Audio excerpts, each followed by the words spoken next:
नमस्कार, उत्तराखंड समाचार में आपका स्वागत है। मैं नूतन वरुण। सबसे पहले मुख्य समाचार। गृह मंत्री अमित शाह ने आज राज्यसभा में उत्तराखंड में जारी राहत कार्यों की सदन को दी जानकारी। राज्यसभा के सदस्यों ने 1 मिनट का मौन रखकर मृतकों को श्रद्धांजलि अर्पित की।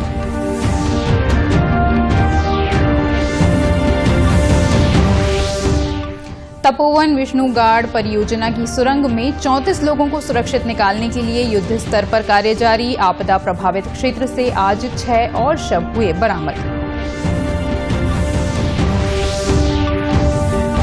प्रभावित 13 गांवों को जोड़ने के लिए पुल और वैकल्पिक मार्ग बनाने में जुटा बीआरओ। 126 लोगों को हेली सेवाओं के माध्यम से सुरक्षित स्थानों तक पहुंचाया गया। मुख्यमंत्री ने प्रभावित लोगों को हर संभव मदद का आश्वासन दिया। और मुख्यमंत्री ने स्मार्ट सिटी मिशन के तहत देहरादून के 3 स्कूलों में स्मार्ट क्लास का किया लोकार्पण। छात्रों को वर्चुअल माध्यम से शिक्षा प्राप्त करने में मिलेगी मदद। और अब समाचार विस्तार से। केंद्रीय गृह मंत्री अमित शाह ने आज राज्यसभा में एक बयान में कहा कि उत्तराखंड के निचले इलाकों में बाढ़ का कोई खतरा नहीं है। उन्होंने कहा कि अलकनंदा नदी के प्रवाह क्षेत्र में जलस्तर कम हुआ है। गृह मंत्री ने यह भी बताया कि हिमस्खलन की दुर्घटना समुद्र तल से 5,600 मीटर की ऊंचाई पर हुई। उन्होंने कहा कि एनटीपीसी परियोजना के 12 कर्मियों को सुरक्षित बचा लिया गया है।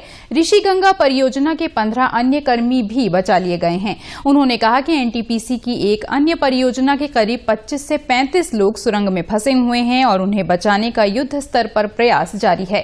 गृह मंत्री ने बताया कि जिस सुरंग में मजदूर फंसे हुए हैं उनमें से सेना के जवानों ने रात भर के अभियान के दौरान काफी मलबा निकाला है। उन्होंने कहा कि केंद्र स्थिति पर लगातार निगाह रखे हुए है और प्रधानमंत्री खुद स्थिति का जायजा ले रहे हैं। उन्होंने कहा कि पिछले साल के बजट में उत्तराखंड को आपदा राहत के लिए दिए गए 1041 करोड़ रुपए में से 468 करोड़ रुपए की पहली किश्त राहत कार्यों के लिए स्वीकृत की जा चुकी है।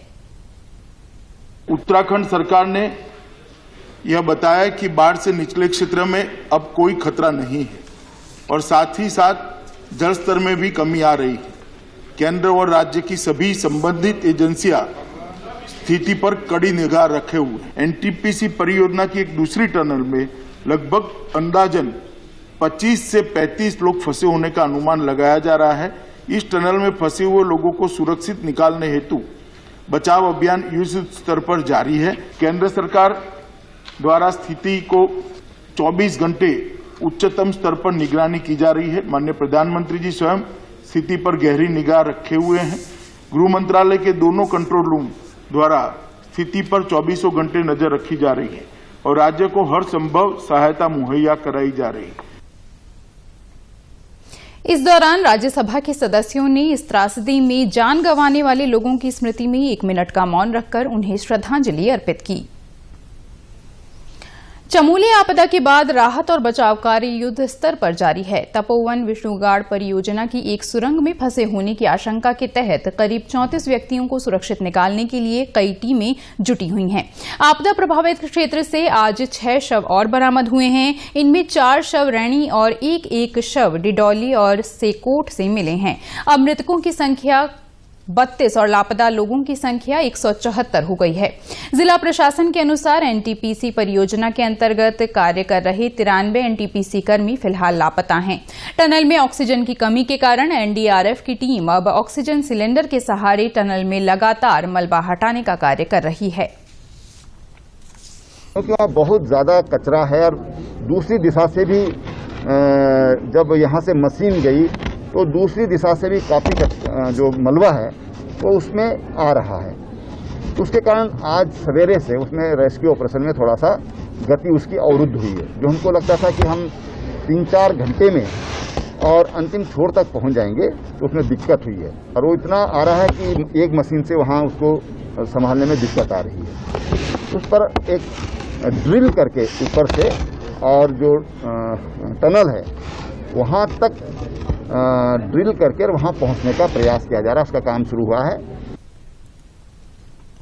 मुख्यमंत्री त्रिवेंद्र सिंह रावत ने आज सुबह जोशीमठ स्थित आईटीबीपी अस्पताल में आपदाग्रस्त क्षेत्र से सुरक्षित निकाले गए लोगों से मुलाकात की और उनका हालचाल जाना। आपको बता दें कि आईटीबीपी द्वारा कल 12 घायलों को सुरंग से सुरक्षित रेस्क्यू किया गया था। मुख्यमंत्री ने 360 परिवारों जिनका पुल ढहने से जिले के संपर्क से कट गया था और उनसे मुलाकात की। मुख्यमंत्री ने आपदा प्रभावित सीमांत गांव क्षेत्र रैणी में ग्रामीणों से मुलाकात की और उनकी समस्याओं की जानकारी ली। इस दौरान मुख्यमंत्री ने ग्रामीणों को हर संभव सहायता के लिए आश्वस्त किया। उन्होंने चमोली की जिलाधिकारी को निर्देश दिए कि इन गांवों में आवश्यक वस्तुओं की कमी न हो। इसके बाद मुख्यमंत्री ने हेलीकॉप्टर से हादसे का एरियल सर्वे भी किया। पुल के बह जाने के कारण कट गया था जनपद से या प्रदेश से, वहां होकर आया हूं और वहां पर तत्काल निर्देश दिए गए कि आप यहाँ पर रोप लगाइए या जिसको जिप लाइन कहते हैं वो करिए। और सौभाग्य से मेरे जब वहाँ पहुँचा मैं, मेरे सामने सामने वो जिप लाइन वहाँ पर लग गई और वहाँ पर आर पार लोगों को पहुँचाना और जो सामग्री की आवश्यकता है, खाद्यान्न है, मेडिकल की है और तमाम तरह की जो भी आवश्यकता होगी उसको पहुँचाने के लिए वहाँ पर रास्ता तैयार हो गया है। जिलाधिकारी स्वाति एस भदौरिया ने बताया कि प्रभावित गांवों में पैदल रास्तों और हवाई सेवा के माध्यम से लगातार मदद की जा रही है। जिला प्रशासन ने आज नीति वैली के प्रभावित गांवों में 126 लोगों को हेली सेवा के माध्यम से सुरक्षित स्थानों पर पहुंचाया। स्वास्थ्य संबंधी सेवाओं को भी बढ़ाया गया है। आज कई गांवों में राशन सामग्री वितरित की गई है। वहीं पूर्व मुख्यमंत्री हरीश रावत ने आज प्रदेश कांग्रेस कमेटी के अध्यक्ष प्रीतम सिंह के साथ मिलकर आपदा प्रभावित क्षेत्र तपोवन और रैणी गांव का दौरा किया। इस अवसर पर उन्होंने रेस्क्यू टीम की हौसला अफजाई की। उन्होंने कहा कि इस त्रासदी की घड़ी में जवान दिन रात काम करके टनल में फंसे लोगों की जिंदगी बचाने का प्रयास कर रहे हैं। ये जो लोग रेस्क्यू वर्क में लगे हुए हैं, जिसमें हमारी एसडीआरएफ जो हमारे समय में रेज हुई, बहुत अच्छा काम किया है। एनडीआरएफ है, आर्मी है, आईटीबीपी को मैं सैल्यूट करना चाहूँगा, लोकल एडमिनिस्ट्रेशन, पुलिस, और उनको भी धन्यवाद देना चाहूँगा। केंद्रीय ऊर्जा मंत्री आर.के. सिंह ने आपदा प्रभावित क्षेत्रों का निरीक्षण करने के बाद कहा कि मृतक आश्रितों को केंद्र सरकार द्वारा आर्थिक सहायता उपलब्ध कराई जा रही है, जबकि एनटीपीसी के जो कार्मिक मिसिंग हैं उनके परिवारों को 20 लाख रुपए की आर्थिक सहायता मुहैया कराई जाएगी। उन्होंने कहा कि प्रभावित गांवों वाले यदि चाहेंगे तो उन्हें भी एनटीपीसी में काम दिया जाएगा। इसके अतिरिक्त सीएसआर के तहत भी पीड़ितों की मदद की जाएगी। जो गांव वाले मृतक हो गए उनको भी कुछ सहायता करने का, ये जो कि एनटीपीसी में काम नहीं कर रहे थे, उनको भी क्या हम सहायता कर सकते हैं, इस पर हम विचार करेंगे। एक चीज तो हमने कह दिया कि जो गांव वाले इस डिजास्टर में मारे गए, उनके परिजनों में से कोई अगर हमारे प्रोजेक्ट पर, एनटीपीसी के प्रोजेक्ट पर काम करना चाहता है तो उनको हम अपने प्रोजेक्ट पर काम देंगे। जो प्रभावित गांव है वहां पर हम सीएसआर के अंतर्गत विकास कार्य भी करेंगे। प्राकृतिक आपदा के कारण चमोली जिले को काफी नुकसान हुआ है। रैणी के निकट नीति घाटी को जोड़ने वाला सड़क पुल भी इस आपदा का शिकार हुआ। बीआरओ इन क्षेत्रों में पुल निर्माण के लिए युद्ध स्तर पर काम कर रहा है। बीआरओ के चीफ इंजीनियर एएस राठौड़ ने बताया कि वैकल्पिक मार्ग का कार्य युद्ध स्तर पर चल रहा है। जल्द ही इन गांवों का संपर्क जिले से स्थापित हो जाएगा। स्थानीय लोगों ने बताया कि प्राकृतिक आपदा में रैणी स्थित जुगजू का झूला पुल, जुबागवाड़ सतधार झूला पुल, भग्यूल तपोवन झूला पुल और पैंग मुरंडा पुल बह गया है। श्री राठौड़ ने बताया कि बीआरओ के जवानों द्वारा तेजी से काम किया जा रहा है। बीआरओ की तरफ से आप सभी देख रहे हैं, यहाँ पर हमने काफी मशीनें लगाई है। लोगों की परेशानी हम समझ रहे हैं, परेशानी को देखते हैं और as it is because BRO की सड़क है, हमारा हमेशा एफर्ट्स रहता है कि सड़क को जल्दी से जल्दी खोला जाए। आप देख रहे हैं दोनों साइड में मशीनें लग चुकी है। मशीनें आज शाम तक और इंडक्ट हो जाएगी। अभी दिन एंड रात काम चलेगा, कोई ब्रेक नहीं होगा। रात में हमने हाई मास्ट लाइट का भी अरेंजमेंट कर लिया है ताकि रात को भी इसमें काम में बाधा नहीं हो। हमारी यही कोशिश है कि ये काम, ये सड़क और ये यातायात जल्दी से जल्दी ये सुलभ हो जाए, कनेक्टिविटी हो जाए इसमें। वहीं रैणी गांव की प्रधान शोभा राणा ने बताया कि प्राकृतिक आपदा से 13 गांवों का संपर्क टूट गया है। इनमें गहर, भंगियूल, रैणीपल्ली, पैंग, लाता, सुराईठोटा, तोलमा, फगरासु आदि गांव शामिल हैं। मुख्यमंत्री त्रिवेंद्र सिंह रावत ने स्मार्ट सिटी मिशन के तहत आज देहरादून के 3 स्कूलों राजकीय बालिका जूनियर हाई स्कूल, राजकीय इंटर कॉलेज खुड़बुड़ा और राजकीय बालिका इंटर कॉलेज राजपुर रोड में स्मार्ट क्लास का लोकार्पण करते हुए इन्हें स्मार्ट स्कूल के तौर पर घोषित किया। इस अवसर पर मुख्यमंत्री ने कहा कि स्मार्ट स्कूल योजना के अंतर्गत आने वाले सभी स्कूल अब आपस में जुड़ गए हैं। इन तीनों स्कूलों के छात्र वर्चुअल माध्यम से शिक्षा प्राप्त कर सकेंगे। साथ ही किसी एक स्कूल में शिक्षकों के अभाव में वहां के छात्र अन्य स्कूल के शिक्षकों के साथ वर्चुअली पठन पाठन भी कर सकेंगे। इससे उनकी पढ़ाई भी प्रभावित नहीं होगी और इसका सीधा लाभ छात्रों को मिलेगा। जो परंपरागत तरीका हमारा पढ़ाई का है, या हम ये कहें कि अभी वो क्लास में बैठकर पढ़ते थे, अध्यापक नहीं है तो उनकी शिक्षा नहीं हो पाती थी। अध्यापक जिस दिन नहीं आते थे या छुट्टी पर हैं तो उस दिन उनकी क्लास लेने वाला कोई नहीं होता था। अब स्मार्ट सिटी स्कूल योजना के अंतर्गत अब वो बच्चे एक जगह से सारे बच्चों को भी आवश्यकता पड़ने पर पढ़ाया जा सकेगा।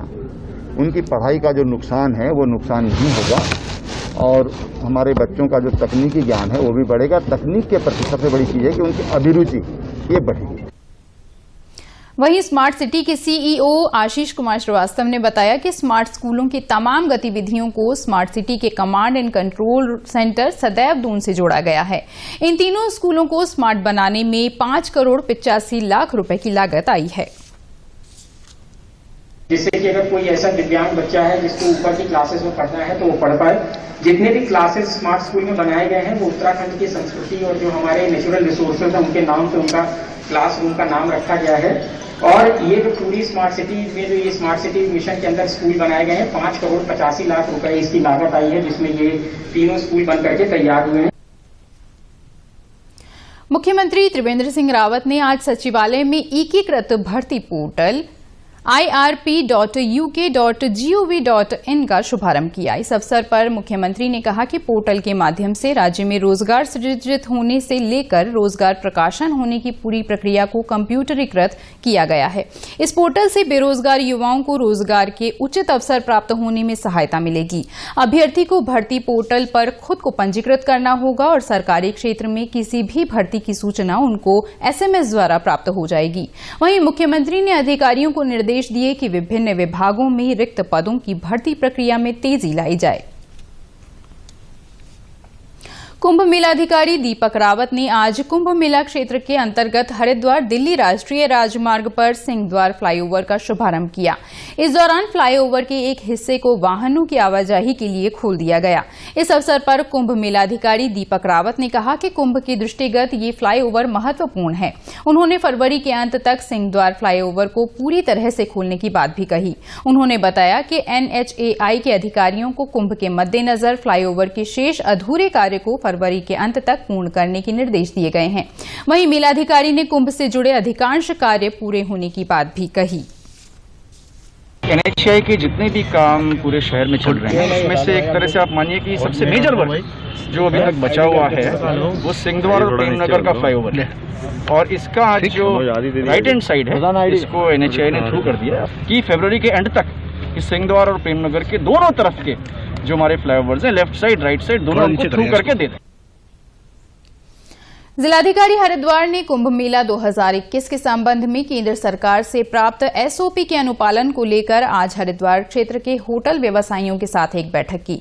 कलेक्ट्रेट सभागार में आयोजित बैठक में विभिन्न होटल, धर्मशाला, होमस्टे सहित आवासीय इकाइयों के पदाधिकारियों ने प्रतिभाग किया। जिलाधिकारी ने कहा कि कुंभ व अन्य धार्मिक आयोजन कोरोना संक्रमण की दृष्टि से संवेदनशील हैं। उन्होंने कहा कि SOP के अनुसार सभी छोटे बड़े होटल, रेस्टोरेंट आदि में thermal screening, foot operated sanitiser machine, social distancing और मास्क का प्रयोग अनिवार्य तय करना है। होटल पहुंचने वाले श्रद्धालुओं को 72 घंटे पहले की कोरोना नेगेटिव रिपोर्ट और कुंभ मेला रजिस्ट्रेशन पोर्टल पर पंजीकरण कराना होगा। जिलाधिकारी ने कहा कि सभी व्यवसायी कुंभ मेले के दौरान व्यक्ति जीवन सुरक्षा को सर्वोपरि मानते हुए प्रशासन का सहयोग करें। उत्तराखंड के समाचारों में बस इतना ही। चलते चलते मुख्य समाचार एक बार फिर।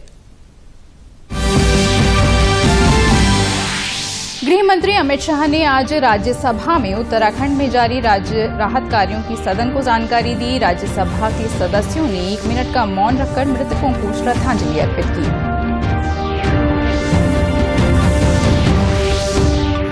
तपोवन विष्णुगाड परियोजना की सुरंग में 34 लोगों को सुरक्षित निकालने के लिए युद्ध स्तर पर कार्य जारी। आपदा प्रभावित क्षेत्र से आज 6 और शव बरामद हुए।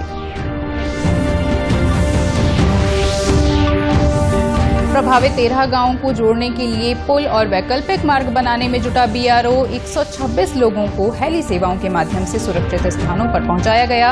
मुख्यमंत्री ने प्रभावित लोगों को हर संभव मदद का आश्वासन दिया। और मुख्यमंत्री ने स्मार्ट सिटी मिशन के तहत देहरादून के 3 स्कूलों में स्मार्ट क्लास का किया लोकार्पण। छात्रों को वर्चुअल माध्यम से शिक्षा प्राप्त करने में मिलेगी मदद। उत्तराखंड की खबरों के लिए आप हमसे सोशल मीडिया के माध्यम से भी जुड़ सकते हैं। हमारा ट्विटर हैंडल है DDNews_देहरादून। हमारा फेसबुक पेज है DD News उत्तराखंड और हमारे YouTube channel DD News Uttarakhand को भी आप सब्सक्राइब कर सकते हैं। कोरोना संक्रमण से बचने के लिए मास्क अनिवार्य रूप से और सही ढंग से प्रयोग करें। साथ ही सामाजिक दूरी का ख्याल रखें, नियमित रूप से हाथ धोएं और याद रखें, कोरोना को हराना है, मास्क जरूर लगाना है। इसी के साथ ही बुलेटिन समाप्त हुआ। नमस्कार।